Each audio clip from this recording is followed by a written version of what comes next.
So, welcome. And I want to first ask you some questions about yourself. So, tell me who you are and what you do and what got you into it. Awesome. Rachel, great to connect with you today. My name is Charmain Cooper. I'm also known as the Skin Theologian, or my author name is C.R. Cooper. And I am an author, educator, focusing on skin health equity, as well as a speaker. And one of my passions has always been skin. And when I got into the industry about 28 years ago, I quickly realized it wasn't necessarily to own my own clinic or my spa, even though I did start that route, but it definitely landed on the education and the passion to inspire those professionals in this landscape. So, what books have you written? My books started, the journey of my authoring actually started years ago in doing articles and short case scenarios about skin concerns. And, 2020 shifted the world, as we all know. And that's where I really started to fuse two of my passions, which was truth, justice, and my passion in skin health. So I started writing in 2020, end of 2019, published my first publication, which is the first of the series called the No Compromise Black Skincare Guide in 2021. That was when that was released. Part two of that one, which is specific to professionals, was released the following year, at the top of the year, February 2022. And the third one was released in November 2022. So it's kind of like an 8-month intermission where I release the book and I put my head back down and I start writing again. And then my most recent one was released this year in March 2024, really taking an assessment for where are we in the pulse of the industry now when it comes to diversification and really education around the most underrepresented skin, melanin rich. Very cool. That's very cool. Thanks. So, you would know a lot about this. What do brands get wrong about education? It's such a good question.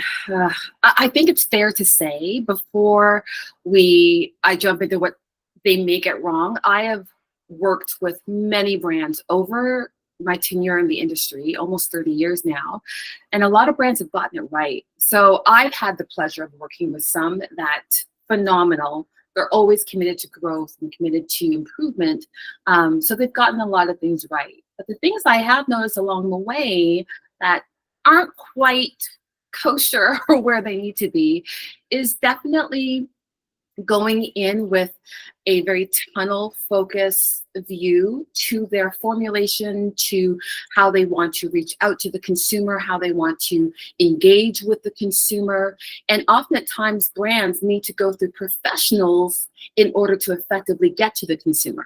And so I've seen where a number of things, I'll just highlight these ones, where they don't focus on the education for the professional on a top tier level to make sure that the quality of communication of the ethos of that brand is effectively translated to the consumer, one. Mm-hmm. And then the second one, where they really have more of a railroad focus to how that formulation will benefit the skin. Obviously, they work with chemists, they work with biochemists, all the scientists, dermatologists included, just amazing technology and advancements in the formulations. But have they equated or taken into the equation every nationality, every culture, every ethnicity, and every race? There is a commonality to skin. As a skin educator, I had to have taught that for years. However, there are nuances with various skin tones. And I don't think up until recently that brands have really focused that as a primary focus for themselves. Mm-hmm. So you were talking about how brands need to be really, to paraphrase, how, and maybe brands need to be really specific about who and what they're targeting. Yeah. So is that conceptually at odds with making a product that services like a diverse range of people, or is it not at odds at all? So I think what I've noticed is that, so let me backtrack. Let's take a few steps back. Historically and traditionally, there has been more emphasis on Eurocentric skin tones and Fitzpatrick. We call that Fitzpatrick 1 through 3. There's 6 classifications in the Fitzpatrick scale, 1 being the lightest and 6 being the deepest. Albeit that's all of a biased measurement and classification scale to begin with, but we might get to that a little bit later. But it was originally focused on the marketing dollar and what is driving consumer demand. However, what has been traditionally left out of the equation for decades is that the majority of the global population, 70%, actually have deeper skin tones. And therefore, melanin-rich skin or deeper skin tones actually command greater percentage of the spending dollar within beauty and skin health. So when you negate that whole classification of nuanced skin, the similarities, yes, but definitely that they have differences in their melanocyte structure, function, and properties of the skin, then that client is left out. And so when they pretty much reach out to the consumer, they haven't, in my opinion, and what I've seen over the years, haven't really taken a closer look as to what relates to that culture. What culture does, what habits does that culture bring to their mindset of skin health practices? So, for example, I come from a Caribbean descent, and in the Caribbean, it's still a thing, but I was brought up this way, that you use soap to clean your skin because all dark skin is oily and we don't need SPF and this, that, and the other. We can't get skin cancer. There's so many things that are traditionally passed on through culture. And mind you, in the West Indies, you have fair skin and dark skin, but it's a cultural nuance.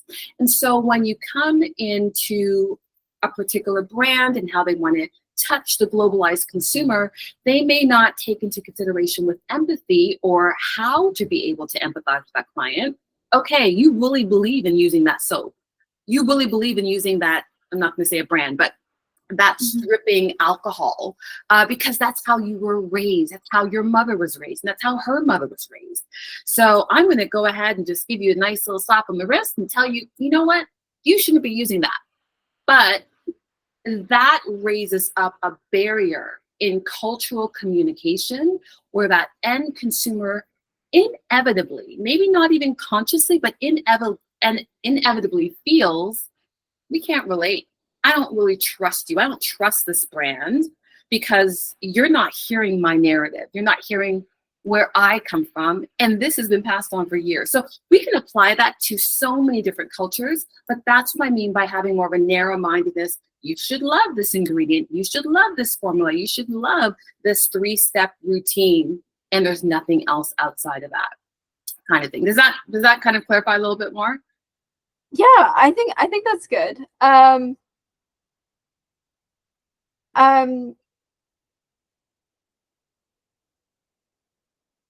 So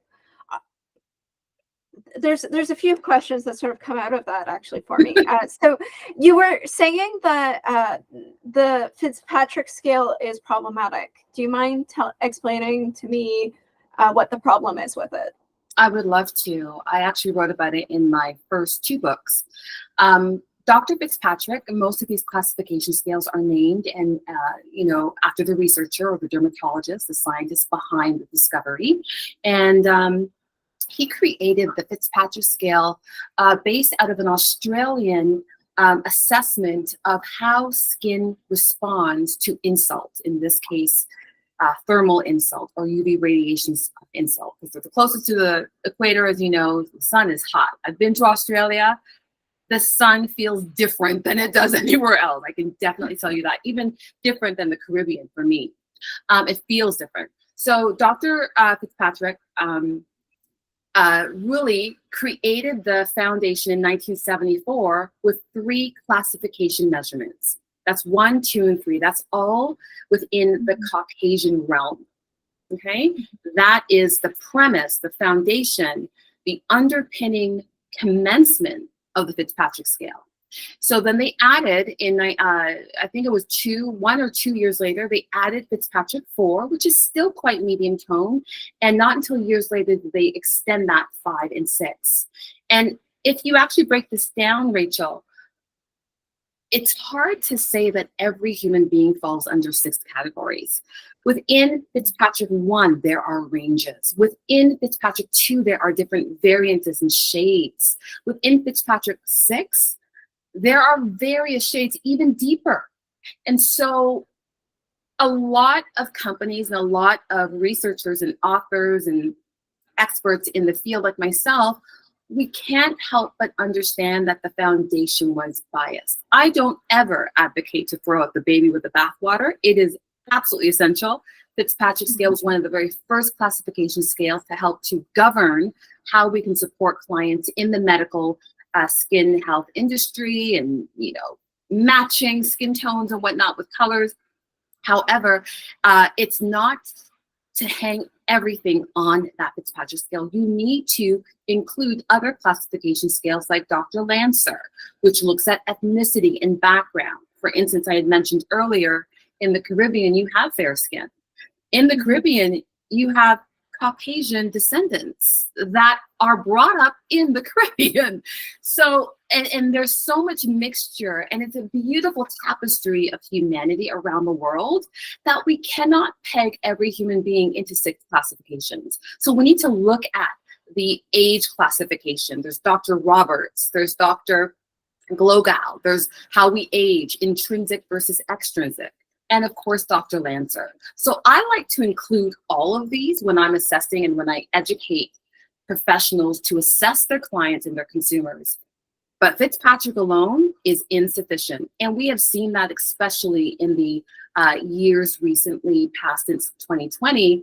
Even AI is taking a whole different approach to assessing skin classification, how it predicts how the skin will react, because Fitzpatrick is simply on its own insufficient. Yeah, I found when I was doing research on skin tones that there was a lot more variability with deeper skin tones, right? Especially like in terms of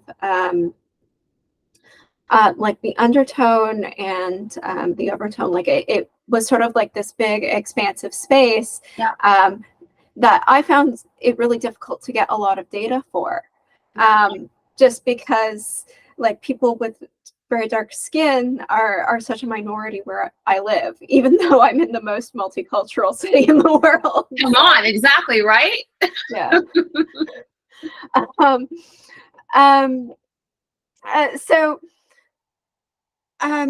Do you mind talking a little bit about what are the differences in skin between someone who has really light skin and someone who has dark skin, maybe someone who's East Asian versus Hispanic?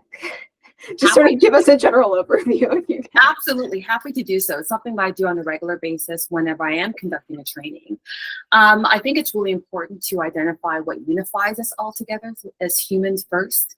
We need to be able to establish that we have beautiful similarities before we can really appreciate our uniquenesses. So the basic physiological structure of all human skin is the same. Epidermal layer, then you've got underneath that the dermal layer, then you got the hypodermis, which is the adipose tissue where the fat is just before the muscle and also the bone, the cushion. So every inherent skin of humans has these 3 layers. The primary difference between skin tones is within one of the most brilliant cells that I have studied for years and I write about is the melanocyte cell. The melanocyte cell is where our melanin is produced. We produce melanin in our hair, in our eyes, in our brain as well, and of course in our skin. And there is very basic functional necessities for melanin. We all have it and we all need it. So I always like to say, hey, you can't just call a darker skin melanated, because the light skin is melanated as well. The difference is the quality and the density of melanin that's being produced. So let's take, for instance, that fairer or lighter skin, the medium skin tone. Again, these are variances as we've established, Rachel. And then you also have your darker skin range. So a lighter skin range, the melanocyte produces almost like a very light salt and pepper kind of specks of quality of pigment. One melanin cell called the melanocyte, almost looks like my hand here, like an octopus, feeds through these arms pigment to 36 other cells, which we call corneocytes around. So that's how a natural skin tone. So a baby is born with natural skin tone. It's called facultative color. If that child grows up and now gets a beach burn, and now you're seeing that the back is darker than where the diaper was, that's accumulated color. That's called constitutive color is what you're born with, and facultative color is what comes after when you have an insult or an injury to the skin. So the baby, the infant on the beach will get a little bit of sunburn, but will turn darker. So that's facultative color. So that happens within a light category. In a medium skin tone, you have a little bit more denser salt and pepper specks, a little bit more concentrated. So the pigment actually is more, a little bit more visible in terms of how the deepness of the skin tone is coming across. But there's still the same functions as a lighter skin. And then you've got your darker skin, and this is compared to what we refer to as, I've often taught it this way, as like coffee beans. So the density of the pigment being produced is much thicker, much denser, more in volume. And so that is going to project as a darker skin. However, the interesting thing that we do need to bear in mind is that the melanocyte function is brilliant because the brain of the cell, so this is your nucleus, is where our chromosomes live. This is where we are able to protect our skin health, body health. Let's just keep it to the epithelial tissue, which is the epidermis. So this is the nucleus of the cell. When we give off pigment because of insult or injury, again, like UV radiation, we are going to have the melanocyte produce pigment to form what we call as a nuclear cap to protect that brain. And this is a natural function that every human being has, okay? Animals don't have it because they've got fur. Humans, we have it. So here we go, and we protect. And then when we don't need the protection, it goes back down. And then when we get more insult, we protect more. That is what we call a tan. So a tan is evidence that foreign rays are making their way into the skin and trying to damage that brain. So the cell, the melanocyte, forms that pigment production to protect it. Now, we could take that in every category, but if that is done enough, long enough, a couple of years is all it takes. 80% of our sun damage is incurred before the age of 18. So that happens enough. What starts to intrinsically happen is the malfunction of that mechanism. We no longer peel as much as we used to as children, because the peeling is the cell suicide, where our cells are trying to get the damaged cells off to preserve the healthy cells that still remain. And unfortunately, in a darker skin, and these are one of the myths that I constantly have to demystify, is that, oh, we've got more melanin, we don't need SPF, because obviously we don't burn as easily as lighter skin tones.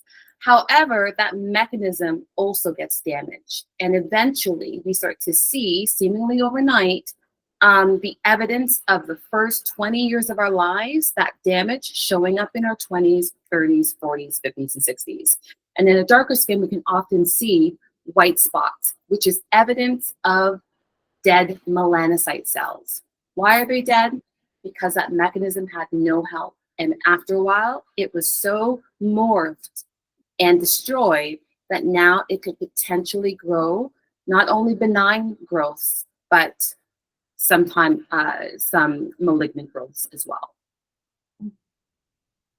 I can climb on a soapbox sometimes, so you have to pull in the reins a bit, Rachel. Yeah, no, there's so much research about how important sunscreen is, and important for everyone. Not just if you get pretty bad sunburns. So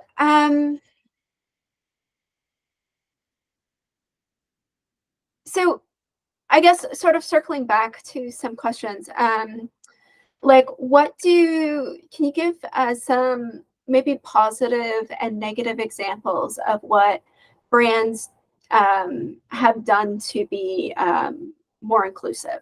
So anything from product design to marketing to everything in between. Yes, I actually commend and take my hat off to researchers and biochemists who have given their life's work to ensuring that you not only have efficacious formulas, which are state of the art, but that they are safe, that they are effective, and that they are effective on all skin. And I want to say that carefully because a biochemist has to understand the biology and the chemistry of skin. Okay, so that was just a little example of what I gave with the melanocyte cell.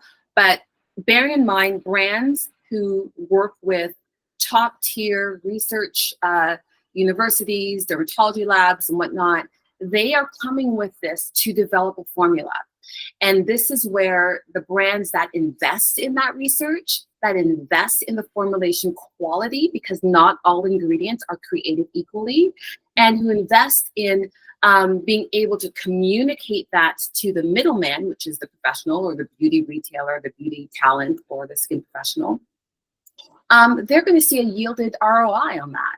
However, as you may guess, Rachel, even especially in the last 10 years, even 5 years, we have seen a rush of indie brands, which again, I'm very proud about, because I believe that there is a space now. There's a culture for indie neo brands, niche brands that aren't the big box brands of the 80s and the 90s. So there's space at the table for all brands when you invest properly in the research and whatnot, because that takes time. But what we also are seeing, obviously, as a part and parcel of this rush into the landscape to own, piece of the pie kind of thing, which is great, is a compromising on the quality research, a compromising on the quality of the ingredients, going simplified as opposed to qualitative. And I'm not saying everything simple is bad, because I like the KISS theory too when it applies.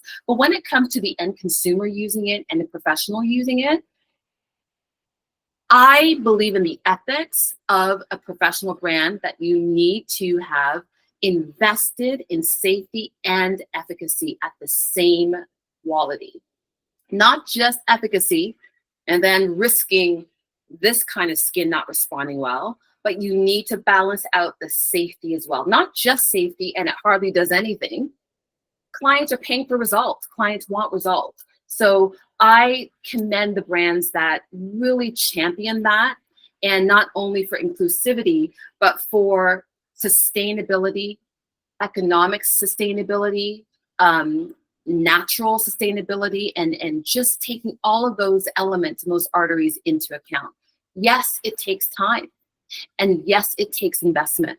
So that's where it's kind of a catch-20, 2022, because when you have a space for more indie brands, but they don't have the wherewithal to be able to invest safely, maybe it's not their time to do it yet. Maybe they need to take some time to be able to get there to do it safely. If they expect to be in the Sephoras, if they expect to be in the Ultas of the world and the Meccas and the Hudson Bays, and not just that, but also other brands within clinics and professional clinics and spas. So they've got good things and they've got bad things, but I feel like it just comes to what does the vision of that company, the teams that are deciding, what is their value? What are their core values? Because that inevitably is going to be communicated through the client or their medial client, which is the client, the spa, the professionals using it, and how they experience that on clients and in on the whole. Mm-hmm. Mm-hmm. I will say this one thing as well, because you mentioned the marketing. Mm-hmm. I think one of the things that gets a brand right is when they invest equally. So I said efficacy, so that's the formulation, safety, definitely, and obviously that comes hand in hand. Inclusivity, catering to all skin and appreciating their nuances and understanding that through education. But the third part is marketing. So I've seen where brands have gotten this right and where brands have not gotten this right. We've heard of the jumping on the bandwagon trend. Inclusivity is not a trend. And I feel like when people are like, oh, you're just trending, it's trending right now. Like, where's our skin of color model? We saw that early 2021, 2022, but the sustainability was not long-lived. So I call it sustainable skin health equity because the end consumer and definitely the professional, we can sniff that out now. The inauthenticity is apparent when, I think you're going to call it a little bit later, when there are mishaps on social media, when you see, oops, we never thought of that before we reached out to this influencer or when we send this formula out. It shows where the inauthenticity has been portrayed. So when you take the time to maybe take baby steps, invest in the community of the culture that you want to increase demographic for.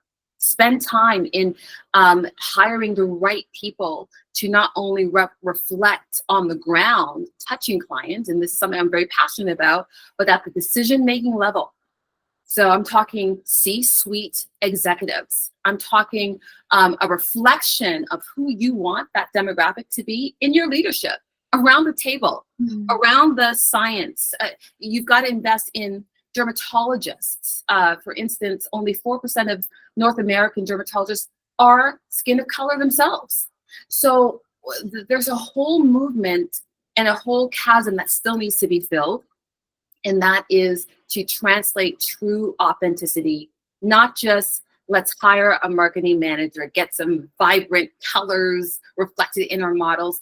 That does not work anymore. And clients are over that.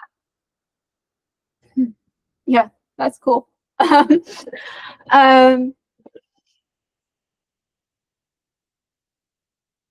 So if you're talking about a brand that's kind of established and maybe they haven't been that inclusive in the past, how do they make that transition? What steps do they need to take? How can they make that cultural change? And what are some of the common problems they might experience if they're going to make that change? Yeah, I love this question because it's literally what I do. My consulting business is I help beauty retailers and skincare companies, skin health companies to grow revenue by increasing confidence in their talent, their beauty talent or their skin health talent around melanin-rich skin. I say that as a positioning point because historically, melanin-rich education has been non-existent. And non-existent education, I'm talking at the qualifying levels. I qualified 28 years ago in this industry. I am in touch and I train skin professionals that are seasoned down to brand new. And still the brand new ones are like, no, there was like one paragraph on melanin-rich skin of color. Everything else was amplified, but there's hardly anything. And we know that only 4 to 18% of curriculum textbooks in academies, in institutes, including dermatology textbooks, reflect basic skin conditions and skin concerns of color. And so that's still today, 2024, and it's still under 18%. 18%. And you have to buy oftentimes a separate textbook if you actually want to go in detail. And that simply is not okay. And we Yeah.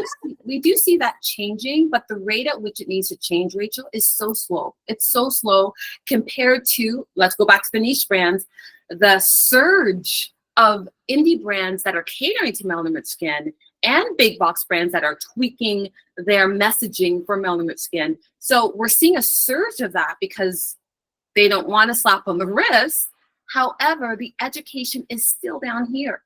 So there is something missing. And if you don't have the people that are working with the brands, touching the brands, understand or selling it, understanding melanin-rich skin physiology to begin with, you're not moving those products. You're not moving those treatment protocols. You're not booking the client into seeing you for not just a one and done service, but for regular services.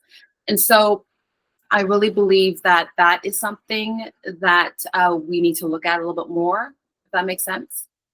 Mm-hmm. Mm-hmm. Yeah, so I sort of touched on this a little bit, but what are your thoughts on the Euphoria scandal? That is, in my opinion, it was atrocious, by the way, but it honestly was a myopic reflection of a bigger issue. And it's not just that particular brand. That I think that was the sacrificial lamb, if we could say it that way, to expose the underpinning systemic issue that still no one's really talking about. And I kind of touched on it earlier. So if you had chemists, if you had a leadership team, and again, this is not me telling Euphoria what to do, but that influencer was a perfect example of what the culture of today demands, not wants, not asking, demands. And if you're not going to be able to show that you actually care for that demographic, but you're going to market to that demographic, you're going to get some lashback. And so the leadership, if the leadership, the chemists, the team that was working on that formulation would have said, hey, this is not okay, guys. Nope, no, pull that back. Let's bring that back to the lab, and let's make sure that this deeper skin tone demographic is supported and feels supported. Not us telling you, we're going to support you, but having them feel supported. And I think it was unfortunate, but that is more than just that particular brand. And hopefully they're working on rectifying it. I'm sure that they are, because that's like, we need to out that fire. So we've got a whole recovery team, I'm sure, working on that. But that's elsewhere. Another thing is you have a lot of companies, and this is something that I used to teach in one of the courses I taught a few years ago, that will champion this type of terminology that's acceptable in North America, but their brand selling, let's say, somewhere like India, that's a different culture, will now tweak their wording to the demographic. Classic example. In North America, it is not, it is frowned upon to refer to whitening. However, and so there was a big movement, I believe it was, again, I won't call the brand, but a major conglomerate brand said, we're passionate about efficacy and communication and how we speak about how we treat skin tones, so we are not using the word whitening. However, the same company in Dubai was using the word whitening. In India was using the word whitening. So where is the integrity in that? That's just showing that you are the puppet. And again, we can't just blame the big box company. The consumer demand, the culture is demanding it because of the caste system in India. There's a caste system also in the Caribbean, where my family's from, around the world, in Asia. So there's so many competing veins that are commanding that brand to flex and pivot for them. And so where is the real integrity? So it's really about showcasing what integrity is within your brand and making sure that you do your due diligence, so that's communicated right across the board, wherever your products or your services are available. Sorry, can you hear the background? A little bit, yes. Just a second. I No will. problem.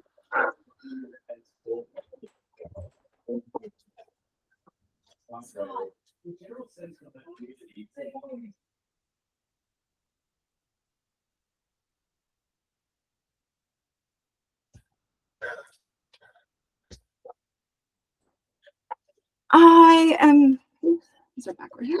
So sorry about that. No problem. No problem.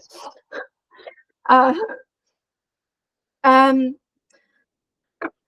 Sorry, there's a hair. Okay, there we go. Um. So I guess what still needs to improve in the cosmetics industry with respect to diversity? I don't think I already asked you this. Maybe let's like do a bulleted list or something. I know. I think what still needs to improve is education. We need to focus more of our attention, brands, companies, academies, medical school. Like it's still second year medical doctors who are qualifying to be dermatologists have admitted that they did not feel comfortable caring for melanin-rich skin. So there are still doctors that are practicing now. I actually had my girlfriend go to see a doctor top of this year, and he was just honest. He was straightforward, a great dermatologist, by the way, but he said, you know what, I simply haven't seen a lot of that in melanin-rich skin. I didn't really cover that. So I'm going to refer you to someone else. So this is just a reflection of dermatologists right across the globe, because it still has been, it's not been served well, it's been underserved. So education, number one, is priority. You can't change the ship's direction unless you adjust the rudder. And the rudder of the landscape and the ship of our industry is education. It all rises and falls on education. I think another thing we need to focus on is authenticity. Authenticity is, these are the arteries out of this. So to communicate authenticity and a true, genuinely relatable brand, you need to reflect that in your leadership. You need to reflect that in your team, in your not tokenizing individuals to hold a position. We saw a little bit of that as well. We saw that especially in the past 2 to 3 years. We don't want tokenism. There needs to be genuine communication of this is the direction that this company, this brand, that we as educators or this academy is taking. And we may need to hire some outside consultative work to help us to get there. And let me say that not just because I'm a consultant, but because sometimes we're so self-contained, and all of the answers have to come from us, all of the answers, and we have to hold position and number one. We want to be known as number one, and to be able to be number one, you've got to be able to collaborate and to lend and to borrow from other number ones out there. Not everyone, not anyone is actually is going to own the number one position, because we are a beautiful tapestry of humanity. And so we need to collaborate with other experts and other consultants and other scientists and other naturopathic views, maybe not just the Western, but maybe merging a bit of the East and the West. So there's a lot of things to be taken into consideration. And I'm not saying that is for every brand and every company, but to at least have those discussions, be able to have those conversations to say, where do we need to go? Where are we now? And where do we need to go? And how do we get there? Well, I believe how we get there is collaborating and pulling in other experts and being able to create something brand new that is only going to serve all well. Nice. So something that I've observed in the medi-spa market is that there's sort of the spa for like East Asian people, there's the spa for Indian people, there's the spa like for Black people, for white people. Is that like, should that be the case? And what, like, how do spa owners make their spa more inclusive for everyone? I love that question, because I'm working with spa owners and clinics right now around that very same question. And I believe that it is a very common concern. And spa and clinic owners simply don't know how to be able to shift the direction of that ship, right? Because you've got your loyals, you've got your business, but the number one, you're leaving money on the table when you're not making yourself more inclusive. And you may want to try to do that on social media, but does it look authentic? Is it translating to the demographic that you want to work in? And every expert and every clinic owner, I believe, has to do a little bit more of an introspective assessment on themselves and not just wait for someone to say, you're doing this wrong, you're doing that wrong. But in my line of work, when working with clinic owners who have good intentions, they just need the assistance with how can I take that next step? How can I bring I'm here, but how can I bring my team? How can we bring our clients onto trusting every single skin professional or expert that I have hired here? So one of my critical components that I talk about in not only my work, my literature, and my articles and training, it's cultural intelligence. I fundamentally believe, Rachel, that you do not need to look like your client to be able to effectively treat that client. Hands down, you do not need to, I don't need to be Black to be able to support a Black skin. I don't need to be Indian to be able to support a Southeast Asian or a brown skin. I don't need to be Caucasian. You need to be a skin expert, a beauty professional. You need to have studied and qualified with those competencies. It shouldn't be based on your skin color. And unfortunately, the world that we are in is making judgments based upon color. So it does impact the professional, and they do feel insecure in reaching out to that client who doesn't look like them. They don't know what words to say. I've had that question to me so many times. Charmain, I want to support my clients who are melanin rich or who are Asian or what have you, but I don't know what words to say. They don't trust me, or how can I come across trustworthy? And how do I convince them? I've been asked many times. I said, first of all, it's not your role to convince anybody. You're not going to force anyone to do anything. And at the end of the day, clients and consumers have the right and they have the prerogative to shop and to go wherever they want. That is fundamental that we need to accept and understand. However, what is in our ability to change is positioning ourselves as the qualified, competent, and confident expert that we are. Your qualification makes you qualified.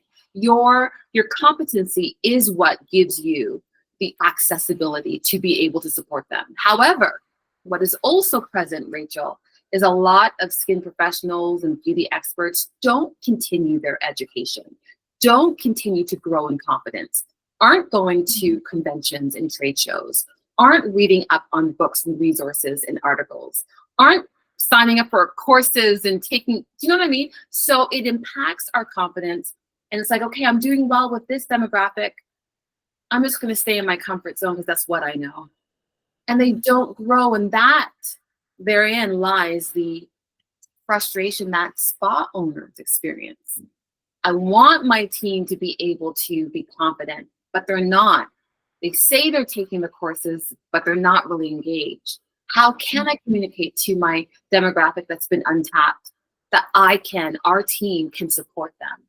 And that takes support. That takes progress.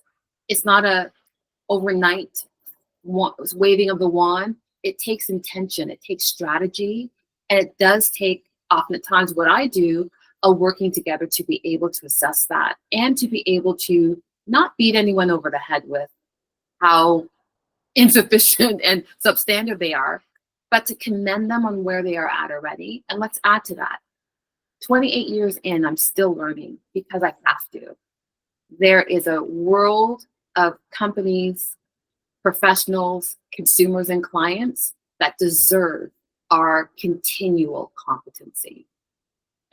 Yeah. There's sort of similar thoughts that I have about like the VC and tech industry. What's important is that people want to make it better, right? Yes. You know, so because that's the first step to change. Absolutely. So what are some tangible things that spas and retailers can do to make their spaces and their offerings more inclusive? I work with some of these retailers. So what I advise is that, first of all, the education. I'm always going to go back to education. You've got to empower your people. Your people grow your business. You can't grow your business without growing the people.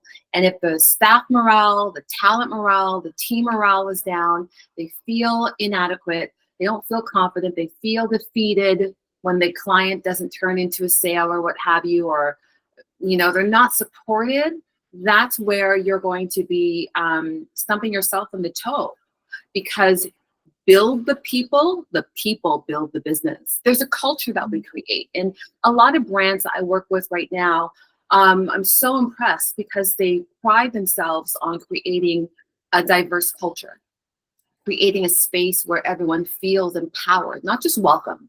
Okay, you can say you welcome me, but are you empowering me, or are you shrinking me, trying to shrink me? So it's really about, I give you the tools to be able to grow in your expertise. I'm giving you the confidence, rather I'm letting you know I have confidence in you growing in this area so that you yourself could be confident. We've all had mentors in our lives. And I believe that there's mentorship that's needed in brands. And yeah, maybe companies are like, well, I don't got time to do that. Well, maybe you don't have time to be able to grow in that vein, in that artery. But I do and have believed and have seen over the years that mentorship is essential to the success of any team. Building morale to negate and to mitigate the whole high turnover. You and I know in the beauty space, turnover is exceptionally high. Why is that? Can we talk? Like, no one's talking about that. They're just hiring more. And there is a revolving door. What about creating the culture where they want to stay? They want to grow. They want to progress. They want to bring on other people, and they want to empower those after them because they were empowered by those before them. And they are really leading a change. And again, I'm fortunate enough to be working with companies and clinics that do prioritize that, but it's not right across the board, unfortunately, at this point. But I remain hopeful. So what can spas and retailers and brands even do to put pressure on the industry to make it more inclusive? Speak to your manufacturers, speak to your product developers, speak to your technology manufacturers and device companies. And I've seen this. I remember putting this in my second book. And I know I've had clinics that have come back to me and said, I went to my trainer and said, why don't we have this device for melanin-rich skin? Why is everything invested into a certain category and not for this category? Why is the machines that you sell to me that I invest in tens of thousands of dollars only catering to one demographic? You're not assisting me to succeed in my business growth. So I saw that there was a huge opportunity there. And I believe that it's not just myself, but other experts. But I've seen over the years where, especially modalities, or that's our term for machines that we use in the treatment room, devices, AI, with the infusion of AI, now it's AI pulling from SEO information that now is getting a little bit more culturally aware. It's still substandard, so AI can only pull from whatever it's pulling from SEO. However, it is not to replace the expertise of the skin professional or the beauty expert. It is to complement, it's to give an ease of delivering their intrinsic, inherent expertise of recognizing this skin tone or this ailment in the skin. And so we're seeing the movement where devices are now reflecting more diversity, but that took money. And that is why for decades there was a stagnation in technology in the beauty space, because there was no need. Oh, we're good. We're making enough money. But now it's not even an option. It's like, well, I'm not going to invest tens of thousands of dollars in your device unless you can cater to all my clients and help me and train me in how to do that. So yeah, put the demand on your suppliers, put the demand on your manufacturers and those who you shop from, because they need your business as well. What advice would you give to spas who've already purchased perhaps a laser that only works on lighter skin tones? Yeah, to continue the courses, I mean, you have invested in a device, and I've had this conversation with a peer of mine, and it's real. Like, you took out a loan for this, so it's like, it's real. There's a lease on this device. So continue your learning, continue your education, work with what you have. What I have found in one particular instance is an academy that I have been supporting for the longest time said, we want to, but our device is limited. And the academy has an influx, Rachel, of melanin-rich skin and deeper skin tone students coming, like a flock of students coming in that don't reflect the device, what the device caters to. So it was almost like, this is incoherent. This is a bad reflection on the academy. So they were putting demand on that device company, plus the insurance and whatnot. It's a big thing when you're dealing with a school. And I remember she emailed me. She's like, I'm so happy our device company finally got back and they're doing a training for all of our instructors. We are now completely inclusive. And I was like, this is amazing. So I know it's happening, and it has to start at the academy level, because guess what? Those students that graduate, they're going to be the beauticians, they're going to be the skin clinic owners, they're going to be working in the Sephoras, they're going to be the ones out there that will continue that culture. So that's where the investment starts, and it has to start there. Yeah. So switching gears a little bit, what are your thoughts on like skin lightening, skin bleaching, skin whitening, like whatever you want to call it? Like you were sort of talking about how, you know, here in North America, it's socially unacceptable. Like most brands and companies don't want to use those types of terms, but you know, you still see those kinds of products on the market, and especially in the Medi-Spa space with hydroquinone. So I guess, what are your thoughts on it? My thought, yeah, I mean, that's a substantial and a very valid question. It needs to be answered. So there's skin bleaching, and then there's skin bleaching agent is actually what's referred to, SBA, versus skin brightening. So you can bleach or you can brighten. You can whiten or you can illuminate. There's a difference. However, it's about understanding the ingredients in the formulation. So hydroquinone is the #1 popular bleaching agent out there. In some countries around the world, it is banned by the WHO, the World Health Organization, especially in Nigeria. It's actually banned completely because of its excessive use that leads and has been conclusively found to be carcinogenic. And it is an epidemic. Again, it's a culturally steeped epidemic, so you've got to be very sensitive. It's not just about preaching to people, it's about helping to educate them on why this is not a skin healthy practice, but it's culturally steeped. Again, caste systems, it's so much to it. However, hydroquinone, under physician's care, under a dermatologist's care, for a period of time, because many dermatologists who have their medical estheticians doing services as well will have them on a short space time with hydroquinone to almost give shock treatment to the melanocyte. Because when the pigment is too out of hand, you've got these blotches and whatnot, so the client wants a laser. But to help to have the laser treatment be more effective, you have them on a small space of time to shock treat those melanocyte cells, so that when you break it up, it's broken up. So there is a lot of controversy around hydroquinone. I personally believe that there are many options and alternatives to hydroquinone, but I do not ever want to negate the fact that, especially in North America, under physicians' care, hydroquinone has been seen to be very effective. However, with medical practitioners, in terms of medical aesthetics, there's so many options out there. There's a derivative of hydroquinone that's not as intense, arbutin, that we can go with. There's kojic acid. There are AHAs and BHAs that are fantastic to help to brighten the skin, illuminate the skin, and prevent and mitigate further hyperpigmentation, like lactic acid, salicylic acid, one of my favorites for melanin-rich skin, because it is so amazing right across the board. Lactic acid is milder naturally because it has a lower pH, so you don't have to go high in percentages. So I teach this on a regular basis to skin professionals, but there are options out there. You don't even have to go with an acid.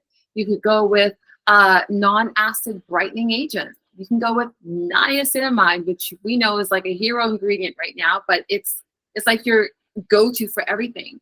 You can go with your berries, your bearberries, your mulberry.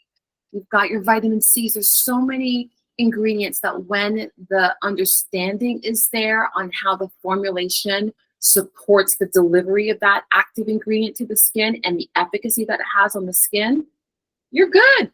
But the thing is, what's being perpetuated in the black market, you know, back of the barrel ingredients, is accessibility to hydroquinone because it's quick, it's fast, but it's also highly dangerous.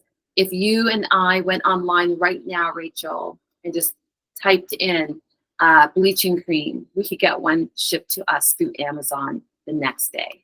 Like, it's too accessible, and this is where the danger lies, and it can only come back to education. And we've got to educate professionals to be able to communicate that to the average client. I was given at the age of 15 by my mother a bleaching cream because her mom gave her a bleaching cream. Again, there's a lot of cultural layers that need to be unearthed before we can just say, stop doing this. We have to understand and have the client feel understood and rectify that with education. Yeah. So how do spa owners like empathetically treat clients? Okay, sorry, there's a few questions in this. First, do you mind explaining what you mean by the difference between skin brightening and skin lightening? Skin brightening will help to target the melanocyte that has been overproducing pigment. Hyperpigmentation is too much pigmentation. So remember, the melanocyte cell gives us constitutive color, our natural color, we need it, and facultative color. After the acne scar is gone, we now have pigmentation, or the acne breakout, or the cat scratch heals up, now we've got a scar. That's facultative. So bleaching will shut down the melanocyte cell completely and not only mitigate that facultative, but also the constitutive. The reason why that's dangerous, and I use the word dangerous very accurately, is because the melanocyte cell has an intrinsic immune function to defend the skin against foreign entities. So if we are killing the melanocyte cell with hydroquinone, chronic use or out of the boundaries of a doctor, which is too long, and even some doctors use it too long, so it's got to be careful with that. We are destroying our natural immunity.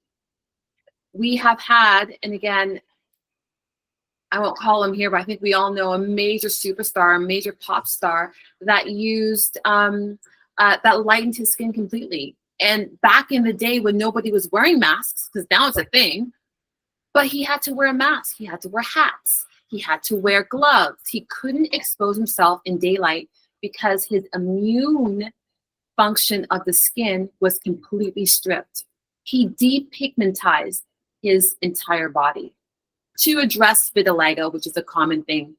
And again, there's a greater culture now celebrating vitiligo, not just seeing it as a plague, but he had vitiligo and anyone can get that. So he depigmented everything And that's why he had no defense in his skin. And so skin bleaching shuts down, kills the melanocyte cell, but we need that cell. Skin brightening targets the extreme pigment that's eradicated because of overstimulation. It also helps to illuminate the healthy skin that's already there by mitigating the unhealthy skin and preventing future pigmentation exacerbation. I hope that helped a little bit more. Yeah. Yeah. So you were talking about how there's kind of internalized views about beauty and like cultures with caste systems. How do spa owners help clients with maybe some of those internalized views and help them feel more beautiful about themselves? I love that. I think you can't come across and say, I want to help you appreciate your natural beauty, right? It sounds patronizing. So what I have suggested is you want to take this progressively, and you want to have learning stations in your clinic. So where they're waiting for their service, maybe you can have an information station where it's reflective of some books that you've invested in, some magazine articles that you've cut out, or you put some, little stickers to have them go there, where you're starting to communicate, hey, we want to create an environment of learning, not only for our staff is committed to education, but also for you to help to understand. And it's these consistent little intervals of messaging that is going to eventually, on message number 10, the client's going to be like, oh, you know what?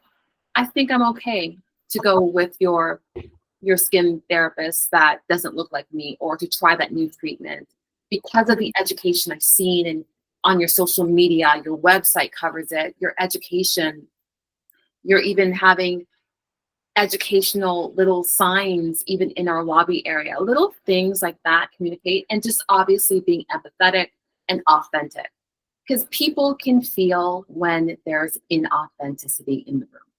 You can't put your finger on it, but you can feel it.